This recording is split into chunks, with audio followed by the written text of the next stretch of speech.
Hello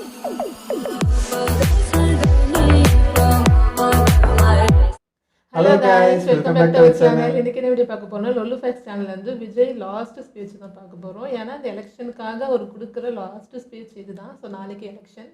so என்ன பேசியிருக்காருன்னு பார்க்கலாம். நிறைய பேர் வந்து அதை பற்றின ரீல் நிறைய போயிட்டே இருந்தது. ஃபோனை ஓப்பன் பண்ணால் அதுவாக தான் இருந்துச்சு. ஸோ அந்தளவுக்கு ஃபயராக பேசியிருக்காருன்னு சொல்லிட்டு நிறையா டாக் இருந்தது. ஸோ அது என்னன்னு தான் பார்க்க போகிறோம். வாங்க வீடியோக்குள்ளே போகலாம். இந்த இதில் 600 ரூபா பணம் இருக்கு, வச்சுக்க. அன்னை கொடுத்துருக்காங்கண்ணே. எவ்வளவு கொடுத்தாங்க? 800 ரூபா கொடுத்தாங்கண்ணே. 800 இந்த 600 ரூபாய் சேர்த்தா காலையில் படிக்க டக்குன்னு சொல்ல வேணாமா? 1400 ரூபாண்ணே. 1400 ரூபாய் தாங்க. ஒரு பாக்கெட் ஓ, இனிமே பணம் வேணும்னா என் பாக்கெட்ல மட்டும் எடுத்துக்க. The next day. இதெல்லாம் உனக்கு தான். எப்படி அண்ணன் பணம் கொடுத்துட்டாருண்ணே. நான் யாரு? அண்ணன் தான் கொடுங்க. Meanwhile. கொசுக்கடி இல்லாம நிம்மதியா தூங்குங்க. அத்திம்பே செத்து போல தூங்கின்னு இருக்கார். Welcome to great Grigalan magic show.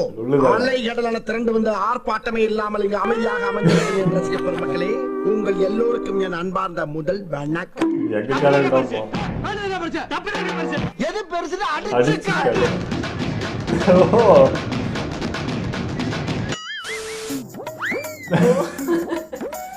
பொறி உருண்டை போட்டாங்க. பயப்படாதீங்க மேடம், அண்ணன் யார் தெரியுமா? சும்மா சொலட்டி அடிக்கிற யானை.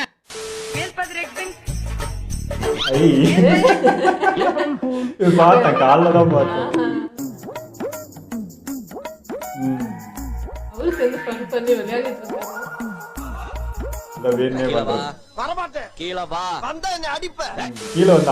மிக மிக முக்கியமான ஒரு நேரத்துல நாம இருக்கிறோம். திமுக ஆட்சியை வீட்டுக்கு அனுப்ப போற அந்த தேர்தலோட கடைசி பிரச்சாரம். ஸ்டாலின் சாரை வீட்டுக்கு அனுப்ப போற அந்த தேர்தலோட கடைசி பிரச்சாரம் செஞ்சிடலாம். செஞ்சுட்டா போச்சு. ஆமா, பின்ன இப்படிப்பட்டவங்களை வீட்டுக்கு அனுப்பாம பின்ன நான் கோட்டைக்கு அனுப்புவாங்க. எத்தனை எத்தனை பொய்யான வாக்குறுதிகள். நம்மளுடைய அரசியல் எதிரி யாரு? திமுக. நம்மளுடைய கொள்கை எதிரி யாரு? பாஜக. அன்னையிலிருந்து இன்னி வரைக்கும் அந்த ஸ்டாண்ட்ல ஏதாவது மாறணுமா? அன்னையிலிருந்து இன்னி வரைக்கும் அந்த ஸ்டாண்ட்ல ஏதாவது மாறணுமா? ஒரு இன்ச்சு கூட மாறலையே. ஒரு இன்ச்சுனாலும் ஒரு இன்ச்சு தான். அதனால இந்த விஜய் ஒன்னு சொன்னானா அதுல இருந்து மாறவே மாட்டான். சும்மா இந்த ஸ்டாலின் சார் மாதிரி எல்லாம் கிடையாது. என்னைய வச்சு டெஸ்ட் பண்ணுங்கடா.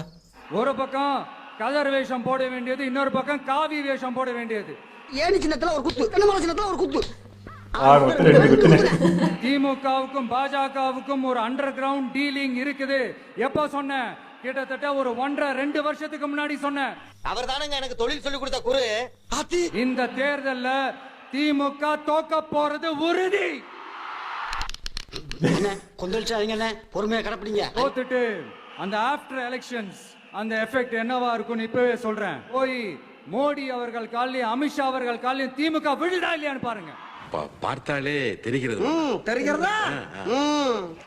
பாஜகவோட முதல் அடிமை யாருன்னு போட்டி வேற. நீயா நானா, நானா நீயா, யாருக்கு யாருக்கும்? இந்த திமுகவுக்கும் மற்றும் பல இருக்கும்.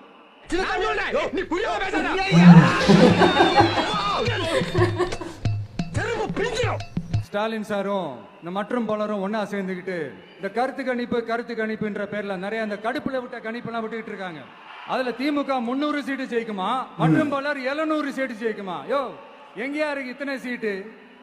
குர்டா மேட்டுக்கு சும்மா அடிச்சு விடுறது. ஏண்டா கனவா இருந்தாலும் ஒரு நியாயம் வேணாமா? கடுப்புல விட்ட கணிப்பாளர்களே எங்க போனீங்க? சும்மா டர்ஹனா டர்தான்.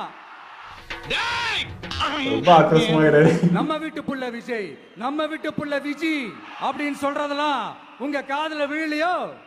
இந்த உண்மையெல்லாம் வெளியில சொல்லிராதன்ட்டு 2 பேரும் நல்லா கவனிச்சு அமிச்சாங்களோ?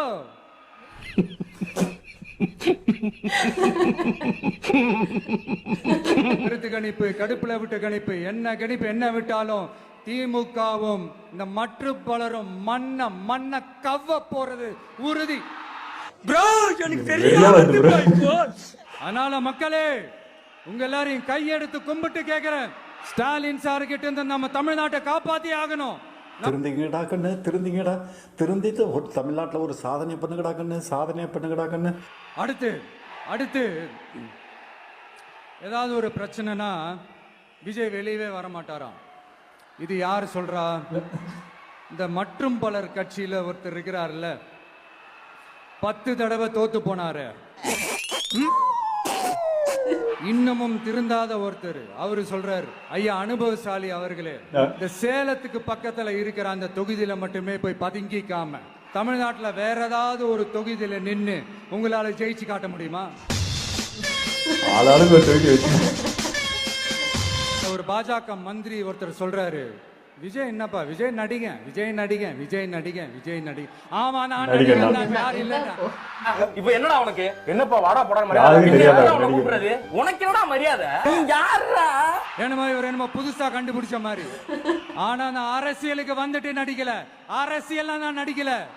ஒன்றிய அரசோட பவரை கையில வச்சுக்கிட்டு திமுகவோட ஒரு நாடகம், மற்றும் பலரோட ஒரு நாடகம். அப்ப உங்க எல்லாரையும் ஒரு டேஞ்சரான நாடக கம்பெனின்னு சொல்லாமா? சொல்லு, நீ தான் தைரியமான ஆளு, சொல்லு சொல்றா. போகி பண்டிகை அன்னைக்கு வீட்டுல இருக்கிற வீணா போனதை எல்லாம் தூக்கி வீசி எறிவோம் தெரியுமா? அந்த மாதிரி இந்த தேர்தல்ல 75 வருஷ பவள விழா பாப்பாவையும் 55 வருஷ பல்லாங்குழி பாப்பாவையும் தூக்கி வீசி எறிவோமா? இந்த இத தூக்கி போனா தீயில போட்டு போகிய கொண்டாட போறேன். நீங்க இந்த திமுகவுக்கு ஓட்டு போடுறது, மற்றும் பலருக்கு ஓட்டு போடுறது, பாஜகவுக்கு ஓட்டு போடுறது, யாருக்கு ஓட்டு போட்டாலும் சுத்தி சுத்தி நீங்க பாஜகவுக்கு ஓட்டு போடுற மாதிரி தான். நம்ம விட்டு நம்ம விட்டே போறேன். இப்ப நான் கரூர் விஷயத்துக்கு வரேன். என்னமோ நாங்க அரசியலே பண்ண மாட்டோம், இந்த விஷயத்துலலாம் நாங்க அரசியலே பண்ண மாட்டோம் வீடியோ போட்டுவிட்டு போய் சட்டசபையில் உட்காந்துக்கிட்டு ஏன் மேல பழி தூக்கி போடுறீங்க, லேட்டா வந்துட்டாருன்னு. வெக்கமா இல்ல? நீங்க தான் எதுவுமே பண்ணல சார். அப்புறம் ஏன் சார் கரூர்ல மட்டுமே, கரூர் பகுதியில மட்டுமே போட்டி போட்ட உங்களுடைய ஒரு அடிமைய ஏன் கோயம்புத்தூர் வரைக்கும் ஓட வச்சீங்க? வந்து இப்ப நான் என்ன உட சொல்றது, தேவையில்லாத ஐடியாலாம் கொடுத்துட்டு நம்மளை இறக்கி விட்டு வெடிக்க பாக்குறானே. வணக்கம். வாங்க வாங்க வாங்க வாங்க, உங்களுக்காக தான் வெயிட் பண்ணிட்டு இருக்கேன்.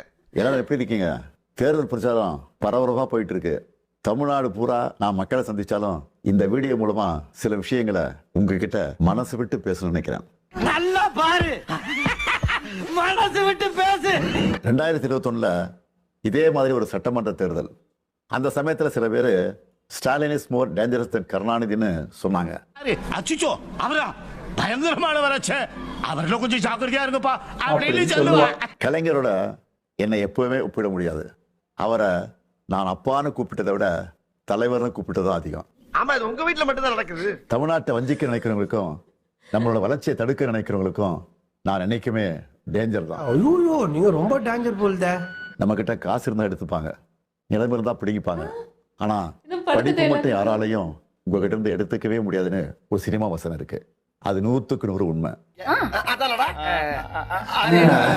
நான் உங்க அப்பாவா, அண்ணனா, தம்பியா, ஒரு தோழனா உங்ககிட்ட உரிமையோடு கேட்கிறேன். மீண்டும் இந்த நல்லாட்சி தொடர உதயசூரியன் சின்னத்திலும் எங்களது மதச்சார்பற்ற முற்போக்கு கூட்டணி கட்சியின் சின்னத்திலும் வாக்களிச்சு வெற்றி பெற செய்யுங்க. என்ன இதெல்லாம்? எஜமான், உங்க விஜய்க்கு, உங்க அண்ணனுக்கு, உங்க தம்பிக்கு, உங்க பிள்ளைக்கு ஒரே ஒரு வாய்ப்பு கொடுங்க.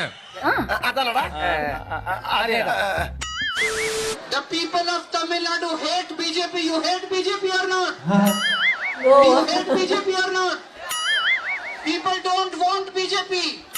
Tamil Nadu does not want BJP.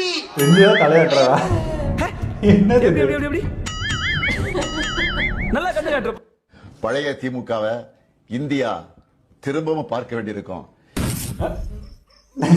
சரித்தே, நல்ல சவனா கிளம்பி போவோம்.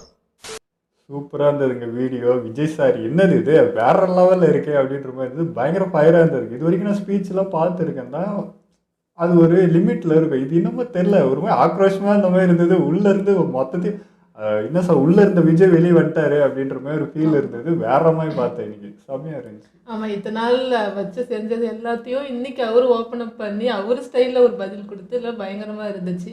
அது மாதிரி எல்லார பத்தியுமே பேசினார், ஒருத்தரையும் விட்டு வைக்கல, எல்லாரையும் வச்சு செஞ்சாரு. பிளஸ் வந்து இத்தனை நாள் அவர் மேலே என்னெல்லாம் வச்சுருந்தாங்களோ, எதெல்லாம் ஒருத்தர் பொறுத்துக்க முடியாதோ, அந்த ஓட்டுலேருந்து அதை மறைக்கிறது அது இதுன்னு சொல்லிட்டு நிறைய விஷயம் இருந்துச்சு இல்லையா? அது கூட நேற்று பேசுனதில் அவ்வளோ கோவப்பட்டிருக்காரு அவர். ஸோ அது பார்க்கும்போது நல்லா இருந்துச்சு. அப்போ எப்பவுமே வந்து எல்லாத்தையும் அமைதியாக போய் ஹேண்டில் பண்ணிட்டு அது கூட ஒரு டைம் இல்லாத அளவுக்கு தான் பின்னாடி ஒன்று வச்சு பண்ணிட்டு இருந்தாங்க. ஸோ இன்றைக்கி அதுக்கெல்லாம் ஒரு கோவப்பட்டு அதுக்கு பதில் சொல்லும் போது அது கொஞ்சம் திருப்தியாக இருந்துச்சு பார்க்கறதுக்கு. இல்லை அவர் வந்து எங்கே எப்படி இருக்கணுமோ அப்படி இருந்துக்கிறாரு. எங்கே கோவம் பண்ணுவாங்க கோவப்படுறாரு, எங்கே ஆக்ரோஷமானோ அங்கே ஆடுறாரு, எங்கே ஜாலியாக இருக்குமோ ஜாலியாக இருக்கிறாரு. பண்ண நேற்று பார்த்துட்டு இருக்கேன், ஒரு ஃபேனுக்கு கை கொடுமே எடுத்துட்டாரு, ஜாலியாக இருக்கிறாரு, சகஜமாக இருக்காரு. அதெல்லாம் பார்க்கறதுக்கு ஒரு என்ன இது வரைக்கும் இந்த மாதிரிலாம் பார்த்தது இல்லையே அப்படின்ற மாதிரி ஃபீல் தான் இருந்தது. ரொம்ப நல்லா இருக்குல்ல, வந்து இது மாதிரி ஜாலியாக இருந்து மக்கள் கூட அந்த மாதிரி இருந்தால் அந்த க்ளோஸ்னஸ்ஸாக இருக்கிறது பார்க்கறதுக்கு ஒரு மாதிரி ஹாப்பினஸ்ஸாக இருக்குது. இந்த மாதிரி ஒருத்தர் வந்து இதுக்கு முன்னாடி நம்ம பார்க்கல, இப்போ பார்க்க போகிறோம், அது நடந்தால் இன்னுமே நல்லா இருக்கும் அப்படின்ற மாதிரி தான் இருந்துச்சு. எனக்கும் அந்த ஃபீல் இருந்தது. ஏன்னா எவ்வளோ ஃபேன்ஸ் இருக்குது, அவ்வளோ பேர் கூட்டம் வருது இருந்தாலும் ஒருத்தர் கூட ஒரு பெரியவர் விவசாயின்னு நினைக்கிறேன், அவர் ஏதோ ஒரு கொடுக்க வந்திருப்பார். அப்போ அந்த வேல் வந்து அவர் மூஞ்சில் குத்துற மாதிரி வந்துடும். ஸோ அதுக்கப்புறமும் திரும்ப திரும்ப அதே மாதிரி அந்த க்ளோஸாக பீப்புள்கிட்ட நின்று அந்த பேசுறது, அந்த அன்பளிப்பை வாங்கிக்கிறது வந்து எனக்கு ரொம்ப ஆச்சரியமாக இருந்தது. ஏன்னா கொஞ்சம் பதறுவாங்கல்ல, ஐயோ அப்படின்ட்டு நினைப்பாங்க. பட் அப்படி இல்லை, பாடி கார்டு கூட இருந்தாலும் அவர் அந்த பீப்புள் கூட எப்படி அந்த கனெக்ட் இருக்கோ அது அப்படியே இருந்துச்சு. அது எனக்கு ரொம்ப பிடிச்சிருந்தது. ப்ளஸ் அந்த பொறி பாக்கெட் பண்ணும்போது கூட அவர் ஸ்மைல் பண்ணதெல்லாம் பார்க்கறதுக்கு அவ்வளோ நல்லா இருந்துச்சு. இல்லை நான் வந்து ஒரு இடத்துல மட்டும் பதறினேன். ஒருத்தர் இளநீ கொடுத்தாங்க, வாங்கி உடனே குடிச்சிட்டு அது எனக்கு ஒரு மாதிரி பதட்டமாக இருந்தது. என்ன யார் கொடுத்தாங்களோ அந்த கூட்டத்தில் நமக்கு தெரியாது, எல்லாருமே இவங்க சார்ந்தா இருப்பாங்கன்னு சொல்ல முடியாது. கூட்டத்தில் கருப்பாடு கூட இருக்கலாம். இதெல்லாம் அது வாங்கி டக்குன்னு குடிச்சிட்டாரு, என்ன பண்ணியிருந்தாங்களா வருது என்ன எதுன்னு நமக்கு தெரியாது. பயம் இருக்கும். பட் அவர் அந்த பயமே இல்லாமல் அவ்வளோ நம்புறாரு. அது என்ன இவங்க தாண்டி யாரும் வந்துட போகிறதெல்லாம் நம்புறது பார்க்கறதுக்கு ரொம்ப ஆச்சு. அது ஆக்சுவலி பார்க்குற நமக்கு ரொம்ப பயமாக இருக்குது, ஏதாவது பண்ணிடுவாங்களோ கொடுத்துருவாங்களோ இது அதுன்னு அப்படின்னு இந்த திங்கிங்லாம் அப்படி நமக்கு போகுது. பட் அவரு கேஷுவலாக தான் இருக்காரு. பட் கொஞ்சம் ஜாக்கிரதை இருக்கணும்னு தோணிட்டே இருக்கு. ஏன்னா நம்மளோட வரலாறுலாம் வந்து ரொம்ப க்ளோஸாக இருந்தவங்களே முதுகில் குத்திட்டு போன கதை உண்டு. அப்படி இருக்கும்போது இவர் ரொம்ப அது இன்னசென்ட்னு சொல்றது, அவ்வளோ நல்ல மனசா அப்படி பார்க்குறாருன்றது இருந்தாலும் நமக்கு கொஞ்சம் அந்த பயம் இருக்கதான் செய்யுது. இல்லை அந்த டைலாக் கூட பாருங்களேன். இப்போ விஜய் சார் வந்து போட்டியே ஒரே ஒருத்தர் தான், டிவிகே டிஎம்கே அப்படின்னு. அவர் என்ன பண்ணிட்டாரு, போட்டி டிஎம்கே ஏடிஎம்கே மாட்டோம் அவரு. அப்போ ஒருத்தர் கண்டுக்கல. இது எனக்கு பார்க்கறது ரொம்ப சைல்டிஷாக இருக்கு, அது எப்படி சொல்றதுன்னு தெரியல, ரொம்ப குழந்தைத்தனமா இருக்கு இதெல்லாம் சொல்றது. டேரக்டா சொல்லிடலாம்ல, அதுல என்ன அதான் தெரியுது, ஓப்பனை பண்றது செய்து தெரியுது, அதுலயும் இப்படி வச்சு பேசுறப்போ. ஆனால் ஒரு விஷயம் என்னன்னா, இப்போ விஜய் அவங்க பேசும்போது ஃபர்ஸ்ட் வந்து ஸ்டாலின் அவங்கள ஏதோ ஒன்று ப்ரோ அப்படின்னு ஏதோ ஒன்று சொன்னதுக்கு, ஏதோ இப்படி பேசக்கூடாதுன்னு சொன்னதுலேருந்து அவர் ஸ்டாலின் சார் இப்படி தான் அவர் பேசிட்டு இப்படி தான் பேசிட்டு இருக்காரு. ஆனால் விஜயை விமர்சிக்கிற மற்றவங்க எல்லாருமே அந்த வரமுறையை ஃபாலோ பண்ணுறதே இல்லை. ரொம்ப தாக்கி ரொம்ப கிண்டல் பண்ணி ரொம்ப பாட்டு பாடி சாட்டை துரைமுருகனா அவருன்னு நினைக்கிறேன். விஜய் சாங்குன்னு எலெக்ஷன் சாங்கு, அதை வந்து அவர் வேறு மாதிரி வேர்ட்ஸ்லாம் போட்டு இவரை வந்து கிண்டல் பண்ணுற மாதிரி அப்படிலாம் சாங் பாடினாங்க. அதெல்லாம் ரொம்ப ஒரு மாதிரி இருந்துச்சு. அவ்வளோ தாக்க வேணாம், பிரச்சாரம் பண்ணுங்க இல்லை பேசுங்க. இப்போ விஜய் எப்படி பேசிட்டு இருக்காரு, ஒன்று சொன்னாங்க அதை மாற்றிக்கிட்டாரு. ஸோ இவங்கெல்லாம் வந்து இன்னும் அந்த மாதிரி தாக்கி பேசும்போது தான் அந்த கட்சி மேலே இருக்கிற அபிப்பிராயமே மாறுது. ஸோ அந்த மாதிரி இறங்க வேணாம், அந்த மாதிரி பேச வேணாம். ஓகே, எங்களை வீடியோ பிடிச்சிருந்தா லைக் ஷேர் பண்ணுங்க, மறக்காம சப்ஸ்கிரைப் பண்ணுங்க.